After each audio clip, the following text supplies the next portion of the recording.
All right, everyone, welcome back to Check the Kick. You can find it on Sherdog.com. It's a pretty cool website. If you've never heard of it, you should check it out. Um, Glad you guys are tuning back in for another week. I appreciate all you guys that are tuning into this. Let's just get the show started. I didn't think we'd have a lot to talk about, but we kind of do. Mayra Silva defeats Holly Holm in the second round via ninja choke. The commentary was calling it like a modified guillotine. It's a ninja choke. Either way, it's a finish. Um, Pretty solid performance from Mayra Silva. She kind of did everything right, even through the post-fight speech, shouting out her spouse, even you know shouting out her Brazilian compadre that blew up her elbow previously in the night, and then also campaigned for a title shot. She said the belt is hers and she wants to bring it back home to Brazil. I'm cool with that. Interesting fight. I really liked Mayra Silva's tactics. We kind of knew what to expect from Holly Holm.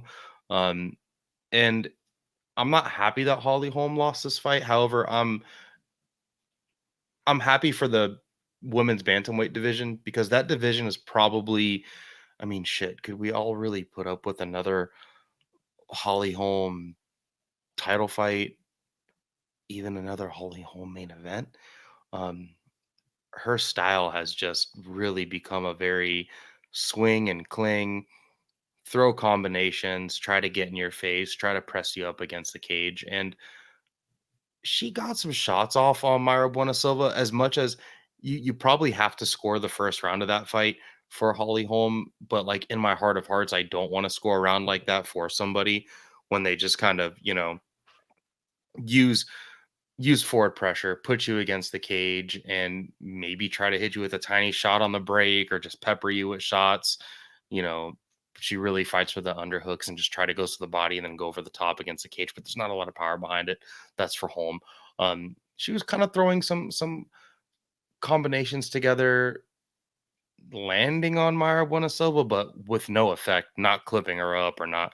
I mean, this was not like a fight we're going to talk about here in a minute. This was not like the JDM versus Bassil Hafez type of touching up.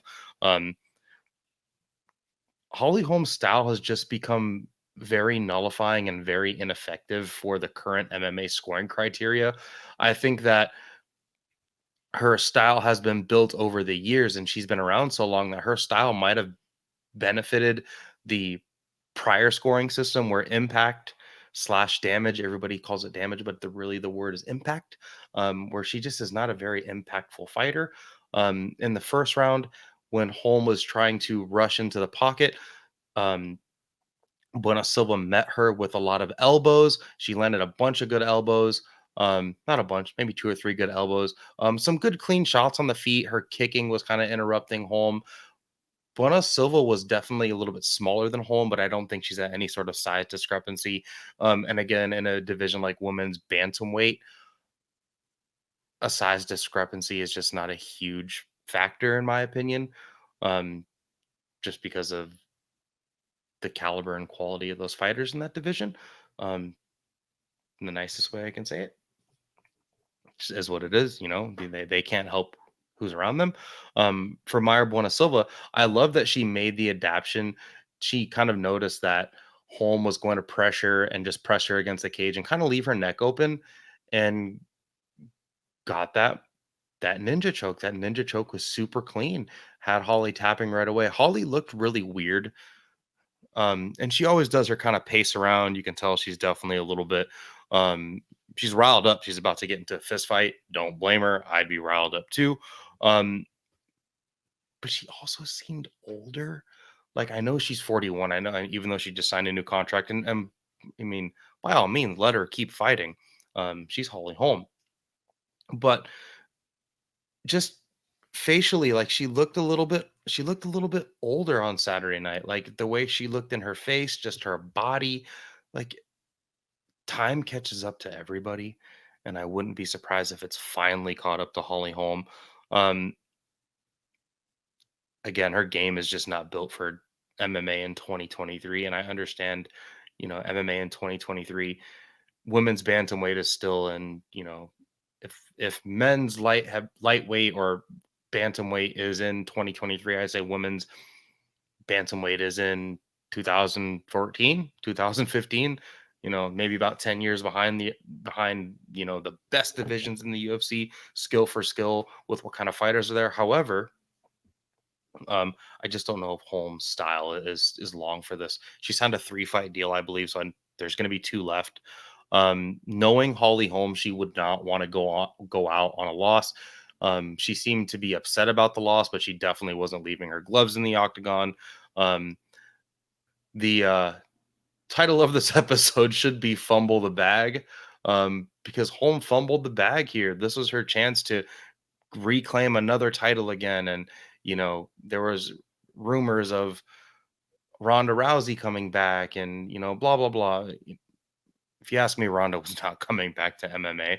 Um, but maybe for Holm, there was the thought in her head, well, hey, maybe I can get another fight with Ronda Rousey if I can reclaim the title. And if Holm would have won on Saturday night, no freaking doubt about it, she was going to be in a vacant title fight. I'm assuming they would have pushed Raquel Pennington to the side. Um, However, Mayra Bueno Silva won, and she took no damage, and no one really in 2023 again is going to take damage from Holly Holm. That's besides the point. Um, if it were me, Mayra Bueno Silva took a page out of the Kenny Florian handbook saying, I finish fights, but she is finishing fights and she is submitting people, and she's got a laundry list of weird, cool submissions. You can throw ninja choke on there. She had been coming off of 2 arm bars and a knee bar, and then now a standing ninja choke. Like, that's dope. I like to watch Mayra Bueno Silva. I think the UFC, should back up the promotion truck and, I don't want to say back up the Brinks truck, but throw some money at her, keep her around, get that girl in a title fight. I'd rather watch Mayra Bueno Silva fight Juliana Pena or Raquel Pennington than Raquel Pennington and Juliana Pena fighting each other. My opinion. I mean, yeah, Raquel Pennington basically fights like a souped up version of Holly Holm right now, and that's just not going to be great. And Juliana Pena is Juliana Pena. Is she bad? Yes. Is she kind of crazy? Even more so. Would she have a funner fight with Mayra Bueno Silva? Yes, because Juliana Pena goes for it, and so does Mayra Bueno Silva. Um, Good on Mayra Bueno Silva. I'm happy. This, is the reinvigoration that women's bantamweight needs. They need a name. They need a reason.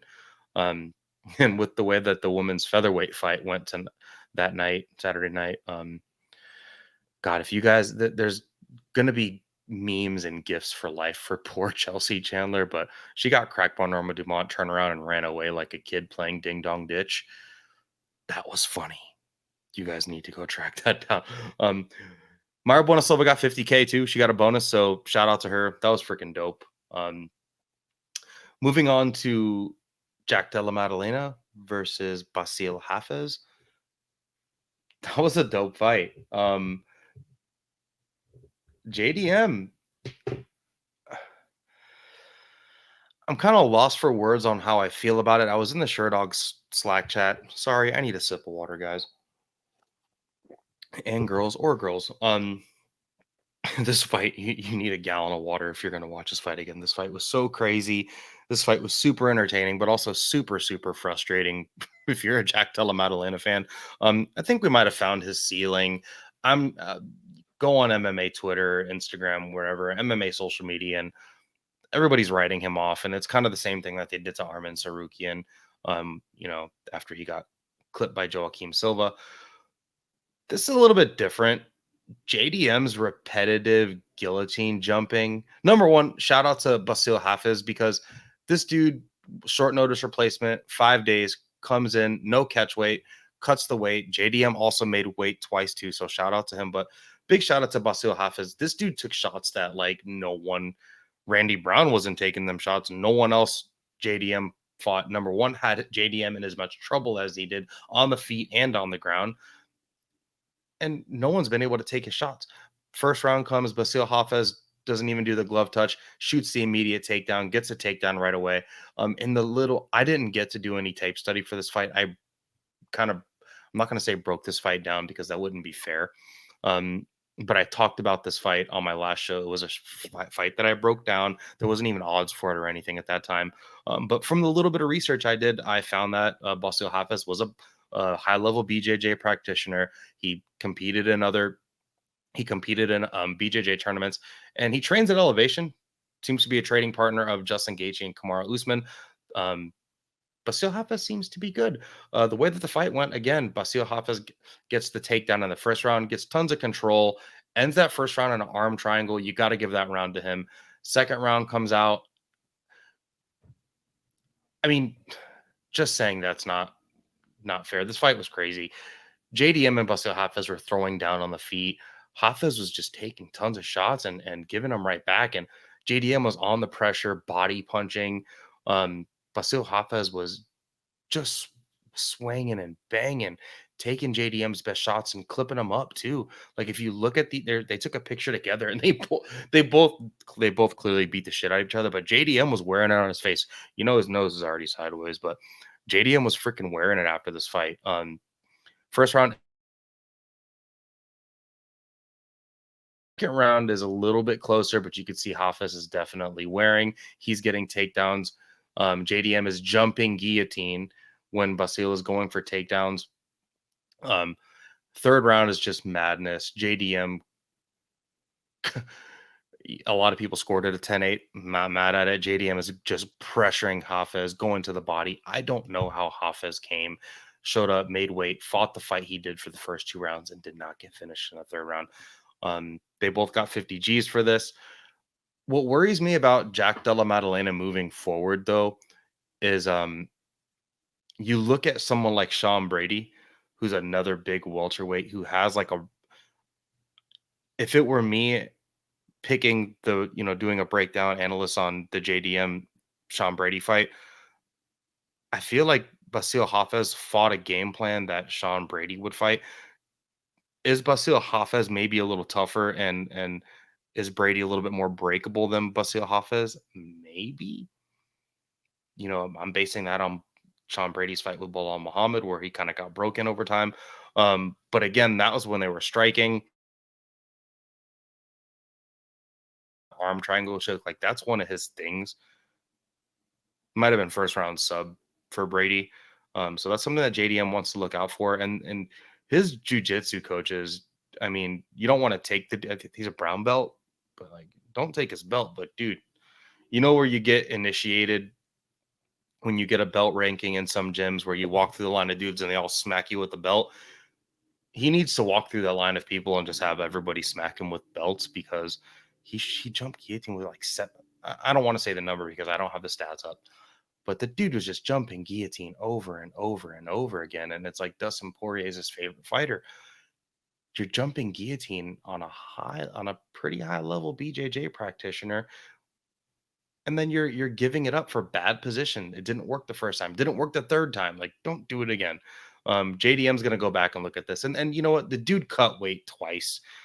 This is like his third opponent in 2 weeks or something crazy like that. And um, I think that they should book JDM since he looked the way he did. A lot of people thought he lost the fight. Some people scored round 1 and 2 for Basile Hafez.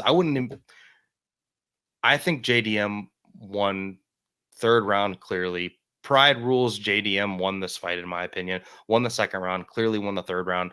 Um, I could see scorecards for Basile Hafez first round and second round. I could also see someone scoring the first and second round for Basile Hafez and a 10-8 for JDM in the third, making it a draw. I do think that JDM won the second and third round, but second round was close, really close fight. And then fights always seem closer when a short notice dude steps up like that and just shows the fuck out. Um, for JDM, since he looked the way he did against a dude on 5 days' notice, again, big risk for both guys, especially JDM in a ranking. I don't know if he should. He's wanting a Sean Brady rematch.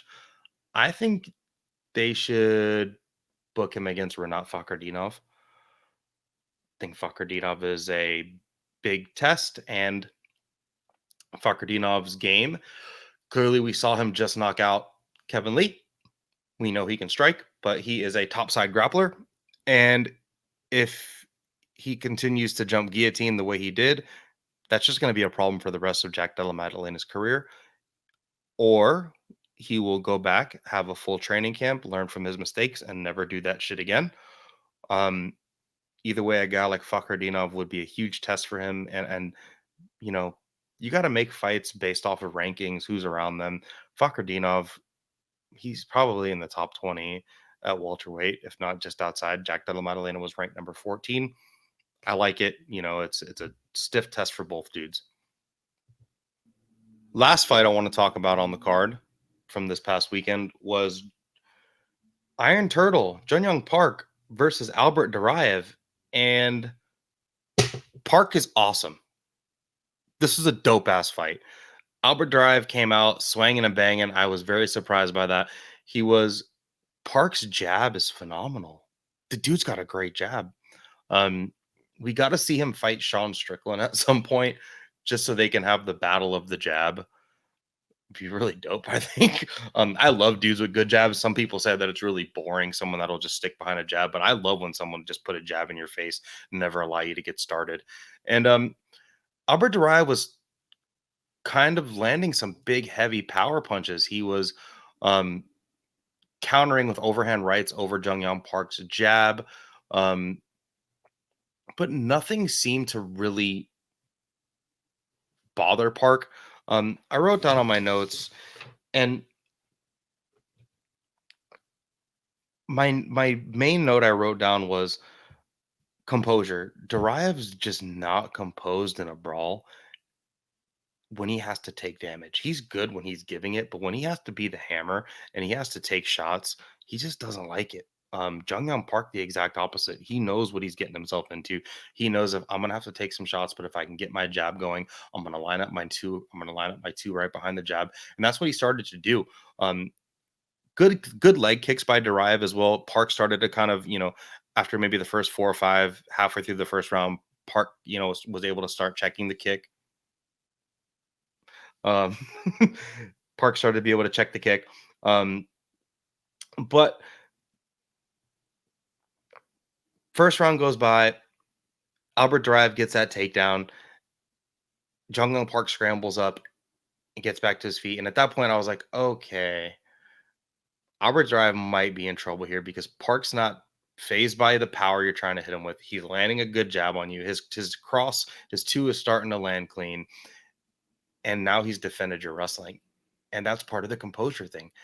Duraev just looked like this sucks. This is bothering me. Oh damn it! I'm not having success on the feet. Let me go to my grappling. Fuck, my grappling didn't work.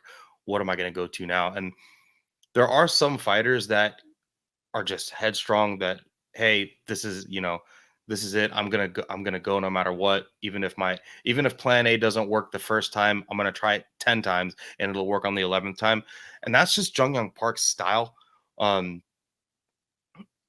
Second round comes out, Park just gets on the front foot, gets on the pressure, and he was slowly starting to pressure Duraev through the first round, but really got on the pressure, started landing his jab. The second Duraev took the back foot and was in the between the black line and the cage, like the warning track, whatever you want to call it, um, that's when Park really started to. He would double up his jab and then he would throw his two right behind it, and he was snapping his head back. And then they got into an exchange where Duraev throws a right hook and Jung Park just crushes him with the cleanest counter check left hook. Just boom, perfect check hook. Like folds his nose. The punch landed right on the nose. Duraev just goes face first onto the ground. Number one, I'm pretty sure he was concussed. Number two, like if you've never been hit in the nose, like it'll make you just eyes flash, water, and it hurts. Like getting hit in the nose sucks. And you could tell he just didn't want it. Jung Park takes his back and they scramble a little bit. And then he finally sinks in the rear naked choke and gets the choke. Um, I want to call it a club and sub, but it was like a club and works toward a sub. Either way, the hands are what got him to the ground. Jung Park looked great here.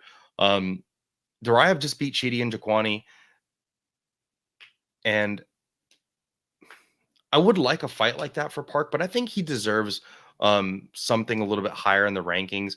Maybe give him someone like Imavov. Him and Chris Curtis would be a really fun fight too.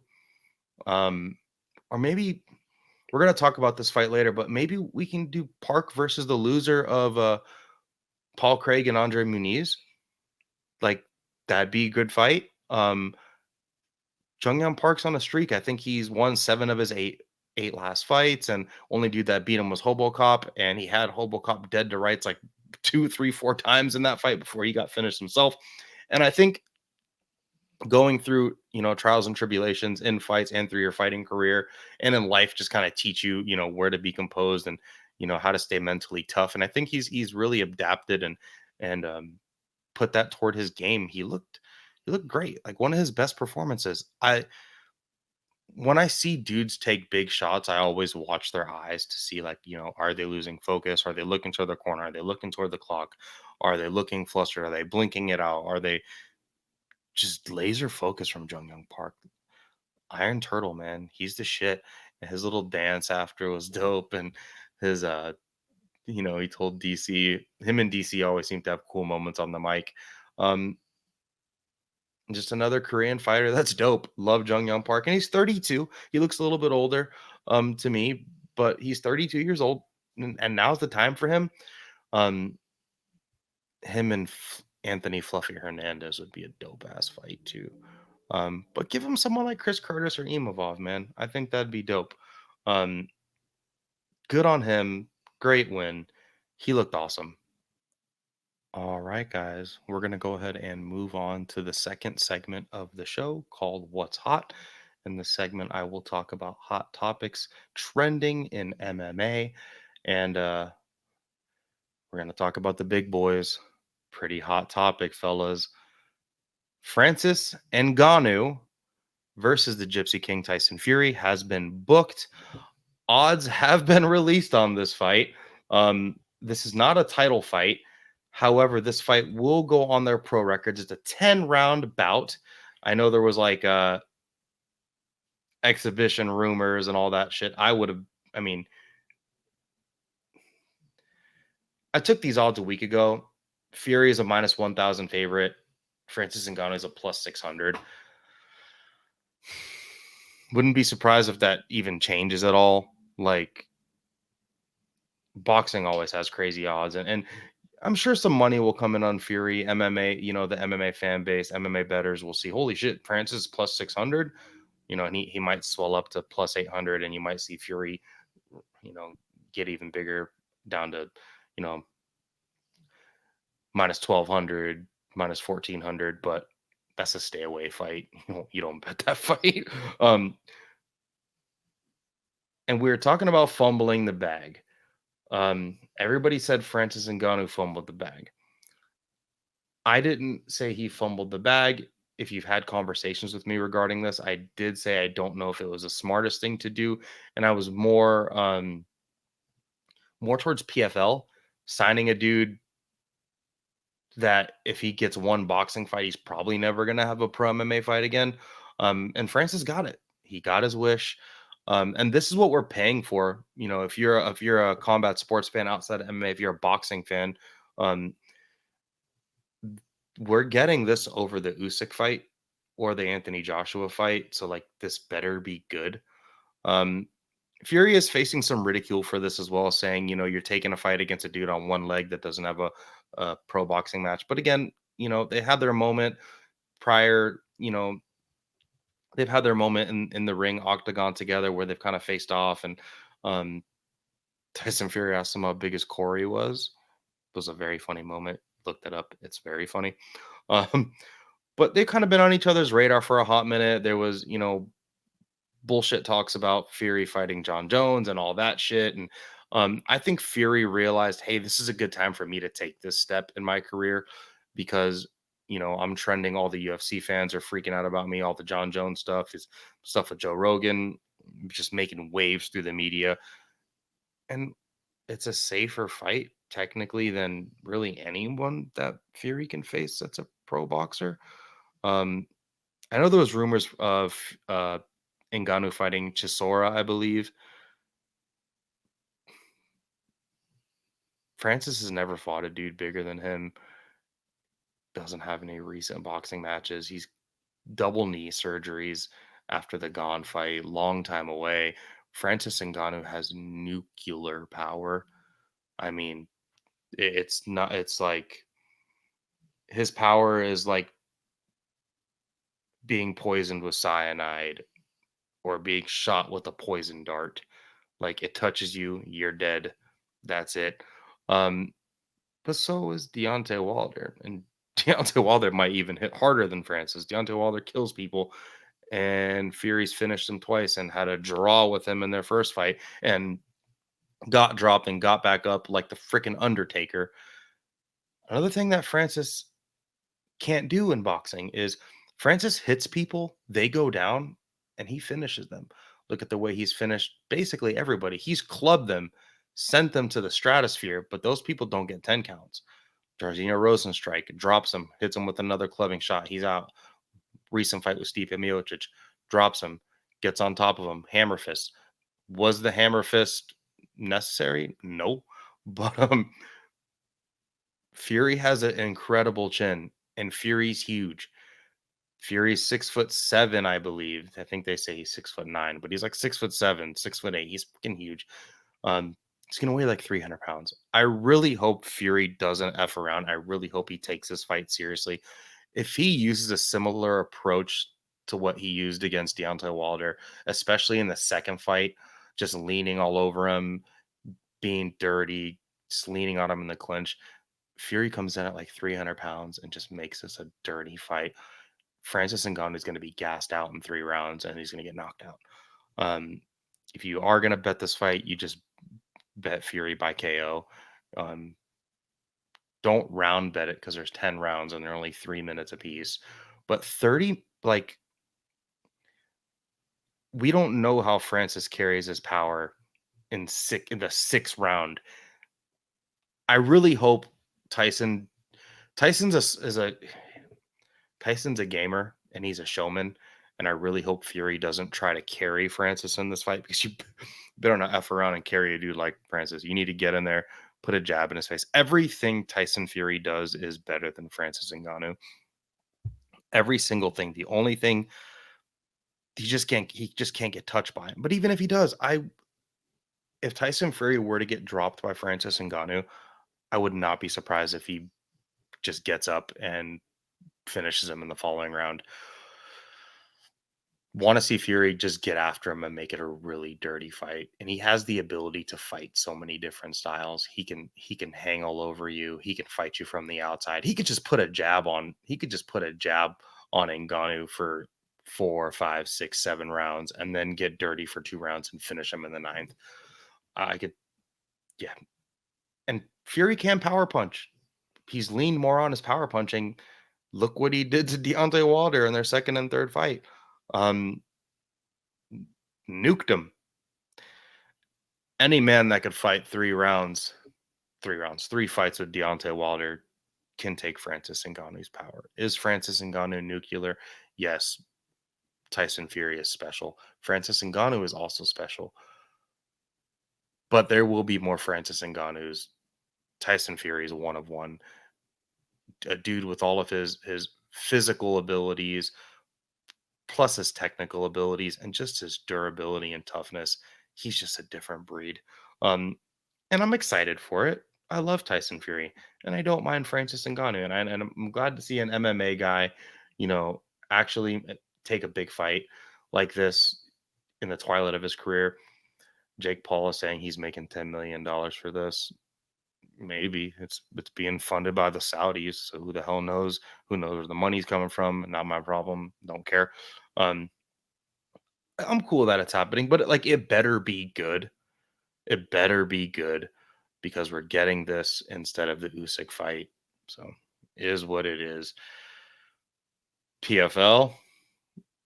Don't know if Francis Ngannou is ever going to fight under your banner in the Smart Cage. Francis Ngannou stated that I forget whose show was on earlier today. I heard that that he thinks that there's a rematch clause if he were to win, but probably not one if he loses, and that makes all the sense in the world. Why would Tyson Fury fight this dude again unless he loses? And the only way he loses is if he gets brutally knocked out, or Tyson Fury gets back on drugs and doesn't train at all and comes in at 400 pounds and just gets starched. Don't think that's going to happen though. But we will hear a song sung after the fight more than likely, which I always like when Tyson Fury serenades us all. That's always funny. Um, Moving on to the next thing I want to talk about, which is interesting and annoying, is Paulo Costa pulling out of the Ikram Alaskarov fight less than 2 weeks away from it happening. And I don't even think he ever was going to take this fight. I think his plan was to pull out last minute, all in all. I think he wants to be cut by the UFC. Um, if I was a high ranked middleweight, anyone in the middleweight division, don't take fights with Paulo Costa. He's not taking them seriously. Look what he did to Marvin Vettori. I'm surprised that fight even happened. All of the contract negotiations, all that shit. And then for him to pull this, it's kind of fucked up and it's disrespectful. There's even a tweet that I saw, and it could be fake, but somebody put a illustration of him next to Hamzat Chimaev, and they're like, the real reason that Paulo Costa pulled out was so he could fight Hamzat, and he retweeted it and said smart. And it's just like, dude, go, like, you got to go fuck off. If that's your mentality, like, we're here, I'm here. Don't know why you're here, but I'm here to watch serious people compete in the best sport in the world. And when you are doing that, it's disrespectful to the fans. Maybe people already bought this. Maybe you're the reason why, or you're a puzzle piece of the reason why people want to buy this pay-per-view. Ikram Ovskirov, a very highly touted prospect. That's very good.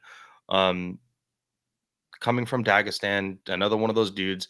The UFC loves these Muslim fighters. I'd be really upset if I was Ikram Aliskirov. Um, I'd be very upset. This was his moment. This was his chance to, they were doing the same thing that they did for Abus Magomedov for Ikram Aliskirov. Like, hey, you get this win, you're getting fucking shot into the title picture, and it all just falls out from under you. And it's gonna be really hard for Ikram Aliskirov to get a fight like that again. None of those other dudes. Brendan Allen isn't fighting him. There's He's just too much of a risk, and it's just really just not looking good. All the contractual shit he was talking about, all of his negotiations and all the BS that's been unfolding recently around him. Man, it's a really, really tough look, and it sucks UFC 291 lost that fight because I was super excited for it myself, and maybe that's why I'm so passionate about it. Um, the other topic I wanted to talk about was Sadiakov and all the cage grabs this past weekend and referees not taking points. However, I was so triggered by this that I pulled the freaking rug from under that and switched to this pullout by Paulo Costa. God. And I'm just, I don't know what's next for the dude. I think he's purposely trying to get cut from the UFC. I'm not even kidding at this point. I really do think that. Wish him nothing but the best. However, this sucks and it's kind of a dick move. And I'm the most heartbroken for Ikram because I don't know what the hell that dude's gonna. It's gonna be so hard for him to find fights. He's so damn good, and this was his moment. If we want middleweight, which is not the best division, if we want more challengers, more dudes like Dricus Duplessis, this is what we needed. And we lost it. It got botched. Thanks, Paulo Costa, the eraser Bohachinia. You've erased yourself from the UFC probably after this one. Moving on to the final segment of the show, in with the new, we're going to talk about this UFC card coming up this weekend. Across the pond, we got Tom Aspinall versus Marcin Tybura. Biggest favorite on the card. I pulled these odds yesterday when I was kind of doing my prep work for this. They probably changed. Aspinall's probably been a bigger favorite. I think he's the biggest favorite on the card, biggest favorite of the odds of the three fights I decided to pick for you guys and go over with you guys. Minus 425 for Aspinall. Marcin Tybura coming back in at plus 350. Aspinall, Team Calbon. Aspinall's good, man. coming off that pretty horrific knee injury against Curtis Blades in a fight that lasted 14 seconds. I think it was 14 or 15 seconds. Um, Curtis Blades might have been winning the 15 seconds of that fight, but you take that with a grain of salt. It's 15 seconds. It happened at the O2 Arena last time. So he's coming back after being off, fighting in the same place where he blew his knee up. And this is a good opportunity for him, and this is a very well matched fight. If you're Tom Aspinall, in my opinion, um, Tom Aspinall is really good. Like he's good at everything. His dad was the BJJ coach at his camp. I believe he switched camps or is training at his own camp right now, but I know he goes to Calbon as well. Um, he's 6'5", long reach, but he's just good at everything. Like he may be the most well-rounded heavyweight. I'm gonna put him as more well-rounded than John Jones. He's a better boxer than John Jones. Is he John Jones? No, because he doesn't have the accolades, but like he's got better BJJ, maybe not better wrestling and maybe better ground and pound than John Jones, but like he's the number two of the most well-rounded heavyweight right there, in my opinion. I put him, with guys like John Jones and Stipe, and yeah, I think those three may be the most well-rounded heavyweights in the division. Aspinall is really good, high level BJJ, very, very high level BJJ, but also slick, good striking, good elbows. What he did to Spivak was just fucking awesome. Um, and if you look at his wins, like all of his wins have aged well. Every single one of his wins. His loss, that's a TKO loss via knee injury. But prior to that, straight armbar against Volkov, round one, 3 minutes 45 seconds, took him down straight armbar. Such a heavyweight submission, but still awesome. TKO elbows and punches Sergey Spivak. Those are two wins that are aged like fine wine. Andrei Arlovsky went on like a 3 to 4 fight win streak after that, even though it's Andrei Arlovsky. And then, Alan Bado and Jake Collier, he did what he was supposed to do to those dudes. Um, but prior to that, like before his loss to Curtis Blades, his only other loss was back in 2016 due to, illegal downward elbow. And then prior to that, he lost via heel hook in 2015. Like the dude's made tons of strides. He's young. He's 30 years old. He's one of those heavyweights that's not cutting to 265, but he's just right there. He's 6'5". I think he weighed in 254 his last time out. Could be wrong. Sherdog's got him listed at 251. I just did some tape study on him past couple nights. I kind of like everything he does. I like his kicking game. I like his boxing game. I like his range game. Um, I love his elbows like into the pocket, mid range to close range attacks. He's really, really good at that. He's got big power in his hands, good power in his kicks. Um, his leg kicks are even good. I really like his takedown game. His top game is great. What he did to Volkov was awesome. Um, Tybura, speaking of Holly Holm, he definitely has a game that would be kind of similar to hers, where he's very wants to push you against the cage. He did knock out Greg Hardy, which is dope. But Tybura is on a good streak, like, and he's not a bad fighter. He had a couple. He lost some fights via knockout, but he's definitely made that change. Back in 2018, he got knocked out by Derek Lewis. Okay, Derek Lewis knocks out everyone. The loss to Shamil Abdurakhimov and the loss to Augusto Sakai back in 2019, those happened. Like his loss to Sakai was in the first round. It took less than a minute for Sakai to knock him out. But since then, like he's also beat Sergey Spivak, good win. Maxim Grishin, good win. Ben Rothwell, pretty good win. Greg Hardy, decent win. Knocked out Walt Harris. He lost to Volkov, but Volkov looked like a fucking $1,000,000 in that fight. Then he beat Romanov and he beat Blagojevanov. Look what Romanov's doing. Romanov is a guy that's highly touted. And does he care about his weight? Probably not. He looked like fucking shit in the fight against Marcin Tybura. And then Blagoy is just a giant refrigerator that is extremely Blagoy is like a refrigerator filled with concrete wrapped in 100 rolls of duct tape. That's how durable he is. And Tybura beat him. Tybura's got good output, decent boxing, kind of lower power for a guy that big. Um, Good wrestling, good top game. Really will hold you against the cage. That's one of his things. I just don't know what he's gonna do against Aspinall. I understand why he took a fight like this. Number one, because he's Polish, and this is gonna be a fight close to home. It is in Tom Aspinall's backyard, O2 Arena. They went freaking nuts for him last time he won there. They were singing Tommy Aspinall, Tommy Aspinall. We're gonna hear that. Um, Tom Aspinall wins this fight. The It's gonna be crazy there all around the O2 Arena. Those dudes love Tom Aspinall there. He's a big star. Sorry guys, I'm kind of parched. I didn't drink enough water throughout the day today. Um, I just don't know what Tybura is gonna do to win this fight. I think Aspinall can match him with just volume alone. He's got a better jab. He's got more power than Tybura.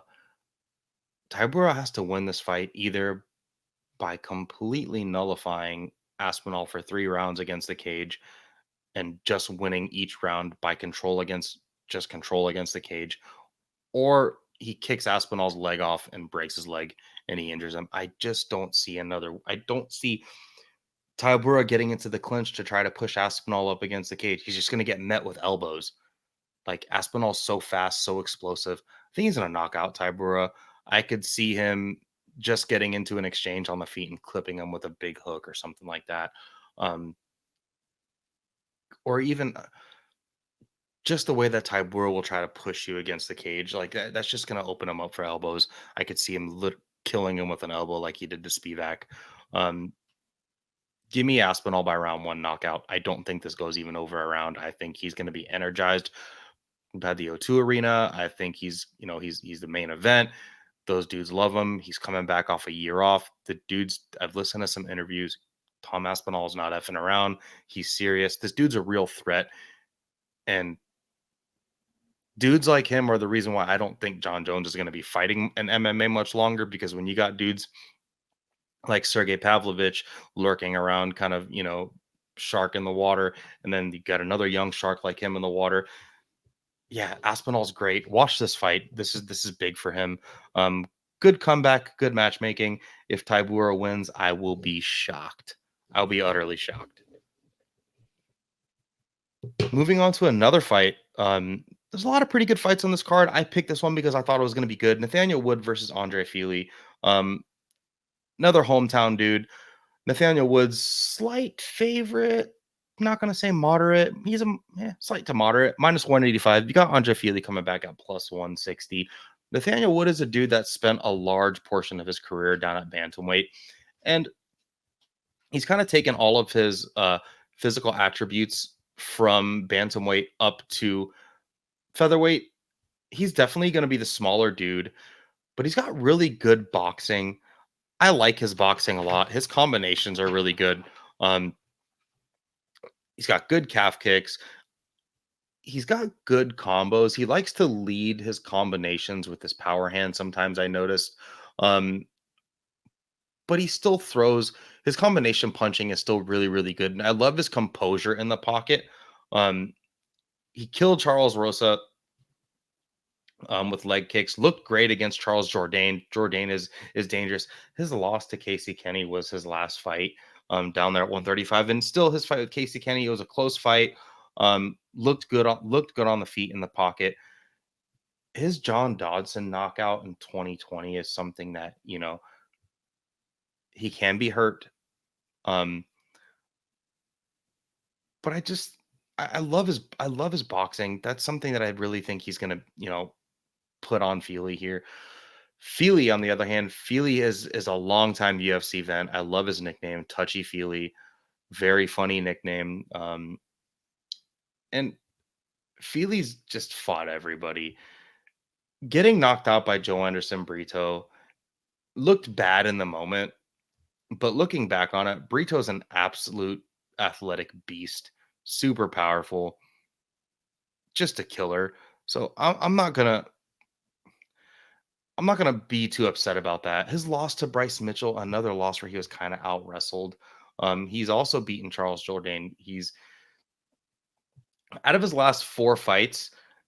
excluding the Daniel Pineda fight, his 2 wins come via split decision, and that's a little bit alarming. Um, and he's kind of traded wins and losses for a little while here. Um, what I like about Fili, he's not the best defensive wrestler. Once he gets taken down, he doesn't really he can be controlled, and that's how he lost to Bryce Mitchell. Bryce Mitchell's a good wrestler, but also Sadiq Yusuf employed that tactic as well. I really like Fili's kicking game. His head kicks are really good. He's got a lot of dexterity with his legs. Will throw combinations and throw the kick, kind of hide the kick behind the punch, following behind it. I love when dudes do that. They'll throw a shot and then throw a cross, throw the kick behind it to kind of, the cross kind of blocks the kick. And he uses that technique. He's got good head kicks. Nathaniel Wood needs to watch out for Fili's kicks. And Fili's got good boxing. I just, over the years, Fili has seemed to taken damage. Um, I'm gonna be surprised to see if either one of these guys pushes a wrestling game on because Nathaniel Wood has submissions. Fili is not a really submission based grappler, but he will take people down and he will go to them. He has won fights via submission. Um, I see Nathaniel Wood just getting in the pocket and being faster to get in and get out. If he uses leg kicks, if he can kind of just kick his way in, don't throw them blindly, set up your kicks, get into the pocket, throw volume, and just if he wins every exchange landing 3-1 on Fili, he can win this fight that way. But I could also see him hurting Fili um, just with multiple boxing exchanges. I could see, this going, I could see this going 3, 4, 5 exchanges deep, and then all of a sudden Wood starts having success. Um, I'm gonna pick Nathaniel Wood here. I think he may hurt Fili at some point in this fight, but I think he will just out volume him and maybe ring him up here and there. It's a good fight. I like it. This is a very well matched fight. It's a good test for Wood. Wood is coming back off another dude coming back off a terrible knee injury. This knee injury is very different than Aspinall's. However, he like you should look up the picture. You can find it on Twitter, wherever. Google that shit. Um, he was training in a gym, and the gym had like some exposed wood like under the training mats, and the wood like caught his leg and just like flesh wound ripped it open. Like you could see the kneecap, I believe. I think it was his knee, somewhere on his leg. It was gruesome. Like this was like the cut was bad. Like, if you've ever been in the emergency room and you're sitting there and you see someone come running in with like a terrible injury and they take them straight back, like that's what it looked like. It was a bad cut.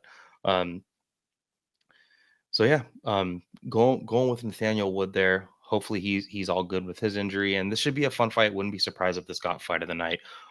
Just a banger of a fight. All right, moving on to the last fight I'm going to discuss with you guys. We have the Scott Paul Craig versus Andre Muniz. Paul Craig is a semi-sizable underdog, plus 188. I got Andre Muniz coming back, minus 223. Paul Craig is coming down from light heavyweight after dying on a single leg in his fight with Johnny Walker. I chuckle, but I don't like to see people get hurt like that. Paul Craig seems like a cool guy. Muniz is coming off of a loss that was, I'm not going to call it embarrassing, but I'm going to call it surprising. Um, his rear naked choke loss to Brendan Allen after kind of losing the whole fight. I hope that was just a one off. Paul Craig, on the other hand, he lost a decision to Volkan Oezdemir and kind of got clubbed up in that fight, and Volkan didn't really fall into his traps. Johnny Walker, he tried to catch a kick, and Johnny Walker just made him pay with brutal hammer fist, dying on a single leg. Prior to that, excuse me, prior to that, um, he beat Shogun. He also has a triangle in there against Antigulov, but beat Shogun. Then he beat Jamal Hill, and then beat Nikita Krylov. Like those are the dude beat. Well, Jamal Hill's not the champion of the world anymore due to his Achilles injury, but the submission against Jamal Hill was actually super impressive. Don't know if that's more impressive than his freaking win over against Magomed Ankalaev, but Paul Craig is who he is. He's a dude that takes tons of damage, bad striking, slow, not a good athlete. He's huge. I don't know how he's going to cut to 185. Um, Hopefully they have some sort of back end deal where, hey, if I miss weight, will you still take this fight at a catch weight? Because I don't even know if Paul Craig can make 185. He's fucking huge. He's 6'5". Like he's giant. I don't know how he's gonna make it. Andre Muniz is another dude that's huge. And it's funny that they book Paul Craig, a dude that's coming down from a bigger division, coming down 20 pounds. I don't know where the 20 pounds is going to come from, unless he was in an accident and lost a limb. Andre Muniz is another dude that's just huge for this division. Muniz looked good against Uriah Hall. Was he able to sub Uriah Hall? No, but Uriah Hall has never been submitted. And he just outstruck him cleanly. I think the only way Paul Craig wins this fight is by jumping guillotine and catching Andre Muniz in a weird submission. However, Andre Muniz is a very high level black belt, and jumping guillotine on a guy like that would be like stepping in front of a moving train. Probably not a good idea. Um, I'm saying jump guillotine. I mean jump guard. Um, Damn, Jack Della Maddalena has got me thinking about jumping guillotine. Um, but Paul Craig will jump guard. He will Imanari roll. He will do a bunch of weird tactics. He tries to catch kicks. I don't think Andre Muniz is a known kicker. Um, and his striking is pretty decent. He's got pretty decent power. Paul Craig is a dude that has just not been very durable either. Would not be surprised if Paul Craig gets clipped with something here and gets clubbed and subbed. Um, Technically, this is just a bad matchup for Paul Craig. I think that there's dudes in this division that he can probably, use his tricks because that's his like Paul Craig is a fighter. All these dudes are fighters, but like he's not a fighter. He's a trickster. Like that's just his game. His game is weird and tricky, and he'll take a beating from you, but then just catch you in the very last moment. He's just got such a tricky, weird game. But if you don't fall for those tricks, Andre Muniz could make this fight look like the Volkan Oezdemir fight. The only difference being that he would be willing to wrestle and grapple in those moments. You do need to be aware of Paul Craig. If you're on top of him on bottom, he is dangerous. Look what he did to Krylov after getting the effing shit beat out of him. Look what he did to Kennedy and Jakub. I'm just gonna call him Kennedy. Look what he did to Kennedy. Even Ankalaev got the fucking piss beat out of him for 14 minutes and then gets a submission off his back in the final minute. So you can't slip up around him. However, Andre Muniz is going to be the highest touted, highest level BJJ guy that he's ever fought. And I just don't think this game is built for a guy like Muniz. And Muniz is big. He's 6'2", bricked up, big dude, hits hard. If you just remove the BJJ wrestling grappling from this fight, if Paul Craig has to cut 20 pounds and fight Andre Muniz, it's not going to be good for him. Like, he's already not a durable dude. If anything, Paul Craig should be going to heavyweight. Paul Craig should be trying his bag of tricks at heavyweight against dudes like Blagoy Ivanov and, you know, dudes that are outside of the rankings. Like, he should be doing this to, Justin Toffo or Junior Toffo or Muhammad Usman, like, or Jake Collier. Like, that's who he should be fighting. He can use his bag of tricks on dudes like that. I just don't know what he's grabbing for, what he's reaching for here. I just don't think it's a good. I don't think it's a good fight for him. I'm all over Andre Muniz in this fight. I just think he's going to be better than him everywhere. But my pick is not even based on their skills. My pick is more based on Paul Craig already being suspect when it comes to his durability and cutting 20 pounds, being 6'4", 6'5". Curious to see what happens. And I don't love to see dudes coming down 20 pounds from light heavyweight to 185. Just not a good idea. That's the show, guys. Thanks a ton for listening in. Shorter show this time around just because there's not a ton to talk about. But next week there will be a lot to talk about because I will be previewing UFC 291 and I'll be recapping this card for you guys. Thanks for tuning in. Check out Sherdog.com. They're the shit. If you guys ever have any questions for me, please reach out to me. Find me on social media, Dev Goes Fishing, Twitter, Instagram, all the things. Shoot me a message, comment right here. I try to stay engaged with you guys too. If you ever have any questions, anything, want to call me an idiot, do it in the comments. Take care, guys. Enjoy the fights.